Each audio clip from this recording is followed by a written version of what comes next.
Então, galera, agora a gente passa para a nossa próxima bibliografia, que é, na verdade, um artigão do Gaudêncio Frigoto, que ele escreveu em 2009, conhecido como A Polissemia da Categoria Trabalho e a Batalha das Ideias nas Sociedades de Classe. É um artigo bem complicado, né? A maioria das pessoas que eu conheço que está estudando esse artigo está tendo grandes dificuldades. Eu demorei várias horas para conseguir terminar de ler ele. E é a primeira vez que eu vou estar digerindo ele direitinho, assim, tentando tirar as ideias principais. Eu sei que ele tem, na conclusão do artigo, um resumo bem bom, assim, das ideias principais e tal, só que é muito resumido. É um resumo resumido demais.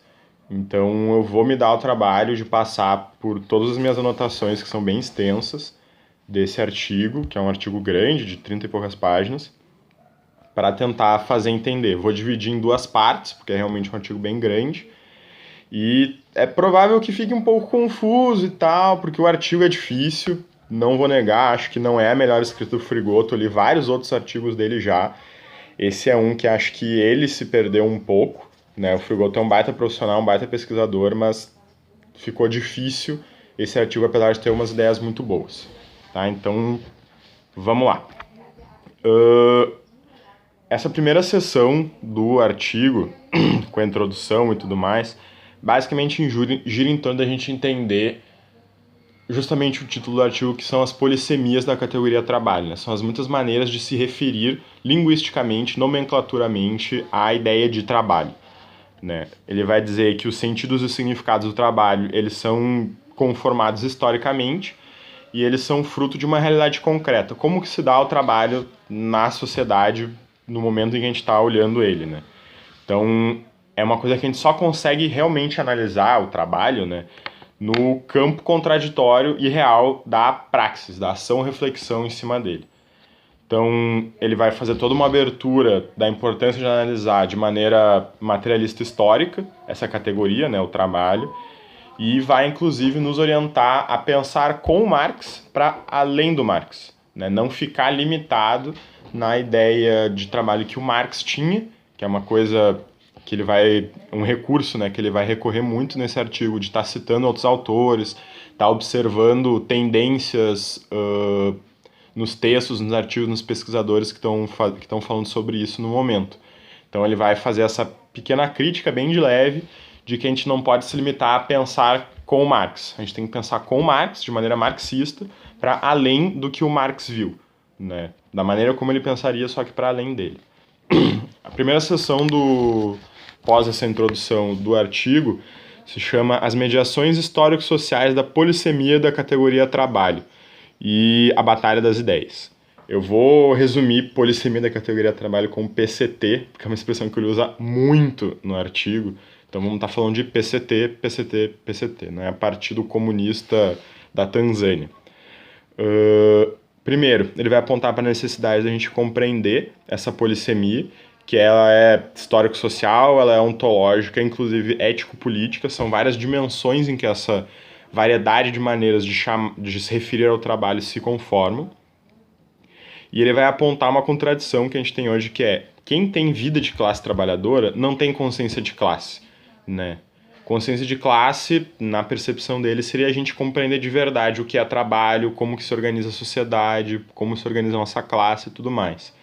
E quem é o trabalhador mesmo hoje, o chão de fábrica, com a enxada na mão, ele não vai conseguir compreender a diferença, por exemplo, entre o trabalho produtivo, que é o trabalho que é extraído mais-valia dele, e o trabalho improdutivo, que é, por exemplo, o trabalho por Estado, né? O trabalho que não gera mais-valia.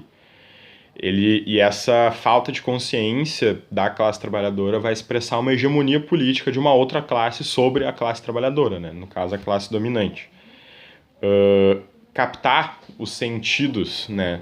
Todos os sentidos do trabalho, da consciência, é uma tarefa complexa, né? Acho que ele abre bem o artigo dizendo que vai ser complexo. E essa sessão basicamente vai justificar por que ele pesquisou e por que ele se preocupou com a ideia da PCT, né? Então, indicações sobre a PCT, emprego e classe social. Há pesquisas sobre diferentes qualificações do termo trabalho, né? Por isso que ele fica invocando toda hora a ideia da categoria trabalho, que é o trabalho enquanto a sua historicidade de sentidos e significados, né? Ele soma vários estudos nisso, né? Então ele vai usar a categoria trabalho, e vai dizer que a concepção do trabalho é central na batalha das ideias, porque é um processo que permeia todo homem e constitui suas especificidades, o trabalho, né?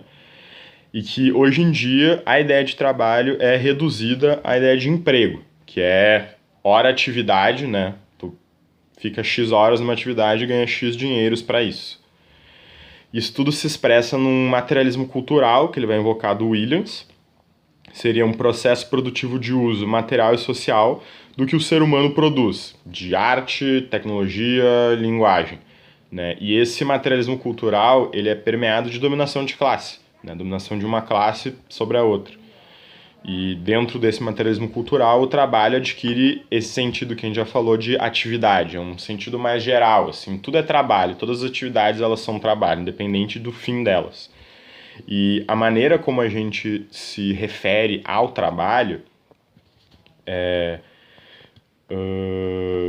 molda o papel que ele desempenha socialmente, né? E essa maneira é produto do pensamento hegemônico, né? Então, se a gente tem como a ideia de trabalho o emprego, a hora-atividade, é porque hoje é hegemônico a ideia do trabalho assalariado na sociedade. Uma ideia simples que eu levei várias horas para conseguir pegar. Então, hoje em dia, o trabalho vai do que ele é originalmente, né, analisado pelo Marx e pelos materialistas históricos como o nosso meio de vida, o meio de produção da vida humana, para estar ou não sendo dominado, que é aquela coisa, a gente não pergunta se tu tá trabalhando ou não, né? A gente pergunta se tá empregado ou desempregado, ou seja, se tu tá sendo explorado ou não. Então, esse percurso linguístico de meio de vida, a maneira de exploração, é, na prática, uma forma de determinação dessa ideia de trabalho, né? E essa determinação se dá na divisão, na ideia das classes sociais, né? Porque existe uma classe que é empregada e existe uma classe que não é empregada. Não que ela esteja desempregada, que ela não tem empregos, ela não funciona via empregos, né? Ele vai então abrir para todo o lance da classe como divisão social, que é um outro conceito que ele vai abordar, a polissemia, né? Necessariamente a classe está conectada à ideia de trabalho e, portanto, ela também tem uma polissemia. E essa polissemia também é fruto e causa de uma ampla batalha de ideias, né? No caso, classe, hoje, né? Ideia marxista de classe é que a posição social é uma coisa construída, não herdada, tu não nasce nobre ou plebeu, tu é construído socialmente enquanto ou um proletário ou um burguês. E a gente tem, né, nesse embate desde o século XIX aí, o trabalhador versus o privilegiado, né, que hoje em dia é o proletariado versus a burguesia, mas já foi a plebe, os servos contra a aristocracia, contra os nobres e por aí vai. E o bizarro para ele, né, é que essa classe ela assume uma divisão tripartite, meio artificializada. Quando na prática nós temos os que vivem do trabalho e os que não vivem de trabalho, vivem da exploração, a gente escolhe dividir em três classes, né? Classe baixa, média e alta, que é uma maneira um pouco de dar uma diluída nessa divisão binária trabalhador-burguesia. Mas mesmo diluindo, ela não escapa da origem dessa divisão, que são das relações econômicas, né, e de formação social histórica, né. Apesar de que a divisão tripartite, ela escapa um pouco de uma estruturação objetiva da classe, né. Dá a impressão de que quando a gente fala de classe baixa, média, alta, só tem uma diferença de renda entre essas classes, que não é uma estruturação, é uma estruturação mais subjetiva. Quando a gente fala de trabalhador versus burguesia, é uma coisa mais objetiva, né? Tu vive de trabalho e tu não tem meios de produção, e tu vive do trabalho dos outros e tu tem os meios de produção. Isso é a burguesia, né? Então, são distintas formas de estar se referindo à classe e tem todo um debate de como abordar esse tema que o Frigoto vai fazer, de maneira bem extensa, inclusive. Então, esses conceitos de classe, emprego, trabalho, têm que ser disputados no campo da hegemonia cultural, a fim da gente conseguir construir a consciência de classe, né? Para isso é importante que a gente, que é da classe trabalhadora, aprenda a ensinar uns aos outros, e nessa ideia do aprender a ensinar uns aos outros que o Frigoto vai introduzir a centralidade da educação, né? E na sessão seguinte ele vai estar falando da compreensão imanente e a historicidade dos fundamentos do pensamento de Marx. Então vou parar esse vídeo por aqui, vamos continuar o artigo, que é a parte mais extensa dele, no próximo vídeo.